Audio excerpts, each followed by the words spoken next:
All right, diving into some really interesting training material today, all about well-being at work. Yeah, this is great stuff. It was created by, looks like, the Southern African Litigation Centre. Oh, very cool. Yeah, and it seems like they're taking a pretty deep look at how companies can make the workplace, happier and healthier for everybody. For sure. So get ready for, I think, some really interesting ideas, and we'll talk about how organizations are trying to boost well-being, and we'll look at, why that even matters, for employees, for the companies. Absolutely. And it's interesting because this training really gets at the heart of how staff well-being is actually linked to a company's success. Okay. Yeah. So happier employees equal more productive employees. Right. It's not just about, feel-good initiatives. It's about real impact. So how does that work? How do happier employees actually lead to better, results for the company? Well, think about it this way. When you're stressed or burned out, how well do you really perform? Yeah. Not great. Right. But when you feel like you're supported, when you feel energized, that's when you do your best work. And I think that's what the Southern African Litigation Centre is getting at.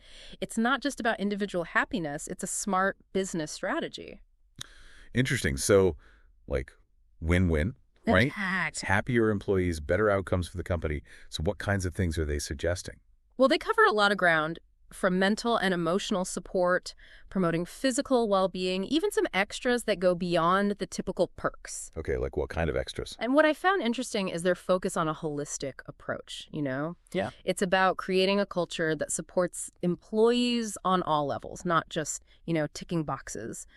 I like that. So let's start with the mental and emotional well-being aspect. Mm-hmm. What did you find, what stood out to you from the Southern African Litigation Center's approach to that? I think they did a really great job of diving deep into the importance of mental health in the workplace. Yep. And they advocate for a proactive approach. And they actually cite some research from the Institute for Employment Studies that shows that, workplace counseling actually leads to a decrease in sick leave and better staff retention. So it's good for the company and good for the employee. It is. It's not just about addressing problems after they come up. It's about giving employees the tools to, thrive. Right. Okay. So what does that actually look like in practice?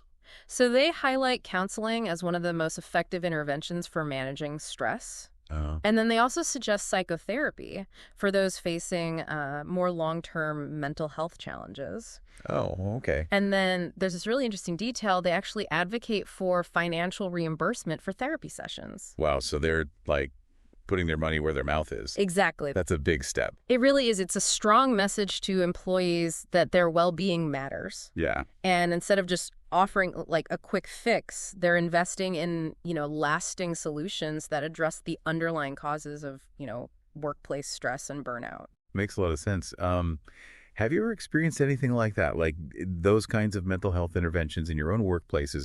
What kind of impact did it have on you and your colleagues? We'd love to hear from you, the listener, too, about that. But before we get into that, let's switch gears a little bit and talk about physical well-being. What does the Southern African Litigation Centre have to say about that? Well, they make a strong connection between physical and mental well-being. Okay. And they emphasize that even small changes can have a big impact. And it's not all about, gym memberships and stuff like that. Right. Yeah. They encourage things taking walking breaks throughout the day, organizing activities that fit with the company culture, and offering healthy meal options at work. I love that it's making healthy choices easier. Yeah. Not just adding something else to your to-do list. Exactly. Integrating well-being into the workday in a way that feels, natural and enjoyable rather than just another chore. Yeah, for sure. So no pressure to become a marathon runner. Yeah. Just small, sustainable changes. Right. But, okay, so what does this all mean for productivity? Does encouraging employees to move around, take breaks, does that actually lead to better work? Well, when employees just feel better physically, they're often, more energized and focused and less likely to get fatigued or burned out. Right. And all of that leads to better work and, increased productivity. I mean, it's all connected. It's true. It makes you wonder why more companies haven't caught on to this. Yeah. But I'm curious about those extras you mentioned earlier. Yeah. The things that go beyond those typical well-being initiatives. What stood out to you from what the Southern African Litigation Centre recommends? Well, one thing that really caught my eye was their focus on professional development. So Okay. like, training programs, workshops, mentoring, things like that. And they argue that offering these opportunities can really help employees feel valued Yeah. and supported in their career growth. It's like saying, we want to invest in you. Exactly. We believe in you. Yeah, and it shows a commitment to their long-term success, not just their immediate output. Right. And then they also mention incentive programs, which can be a great way to boost motivation and engagement. Okay. Rewarding employees for going above and beyond. I see. Now, this training material mentions reimbursements a lot. What exactly are they talking about there? Well, it's about, recognizing and supporting employees who take initiative for their own well-being, but in a way that also benefits the organization. So think fitness classes, stress management workshops, even educational programs that align with their roles. Oh, interesting. The Southern African Litigation Centre is suggesting that by providing, financial support for these kinds of activities, companies can actually encourage their employees to make their well-being a priority. Thanks, Ann. While also gaining valuable skills. So win-win, again. Exactly, win-win. Employees feel supported, and then the company gets, a healthier, more skilled workforce. Precisely, and they don't stop there. They also emphasize fair compensation. Yeah. They argue that it's not just about, perks and programs. It's about recognizing and valuing employees' contributions with appropriate pay. Right. And that can have a huge impact on motivation and job satisfaction. For sure. So it sounds like they're really advocating for this comprehensive approach to well-being, one that takes into account all aspects of an employee's experience. Absolutely. And they don't shy away from the essentials. Like what? They really highlight the importance of a safe and inclusive work environment, they call it, like non-negotiable. Yeah. It's about creating a space where everyone feels respected and supported and, able to bring their whole selves to work without fear of discrimination or harassment. That's so important. Absolutely. A truly supportive workplace starts with feeling, safe and respected. I agree, and I think that's a good place to maybe pause for a moment. We want to hear from you, the listener. What stands out to you most from, these additional interventions? What resonates with your own experiences in the workplace?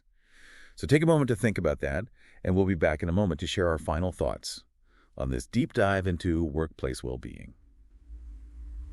Okay, we're back.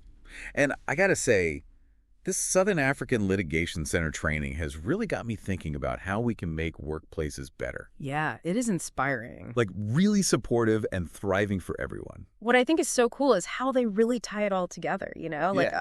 a holistic approach to employee well-being isn't just about being nice, It's actually a really smart strategy for success. Yeah, makes sense. When employees thrive, the whole organization thrives. So if we had to, sum it all up, what's the one big takeaway from this Southern African Litigation Centre training? What would you say? I think it's that organizations, they have a responsibility to create work environments where their employees' well-being comes first. It's not about just offering perks. It's about building a culture of support. And that means addressing mental, emotional, and physical health, For sure. as well as providing opportunities for growth and development. It's about creating a place where people feel like they're valued, and Yeah. supported, and like they can do their best work. Exactly. And what I really appreciate is that they give you real advice, practical stuff you can actually use. Right. They go beyond just, general suggestions and give you concrete examples of things organizations can do. Yeah. And then they can adapt those to their own needs and culture. There's no one size fits all. Right. But it's a great place to start. It really is. So as we wrap up this deep dive, we want to leave you with something to think about. A little challenge. Think about where you work. What's one small change you could suggest, Yeah. to make things better for yourself or for your colleagues? Maybe encourage walking breaks, advocate for healthier lunch options, or even, suggest a stress management workshop. It could be anything. Remember, every little bit helps. It really does. Even small changes can make a difference. So thanks for joining us on this deep dive into the world of workplace well-being. Until next time.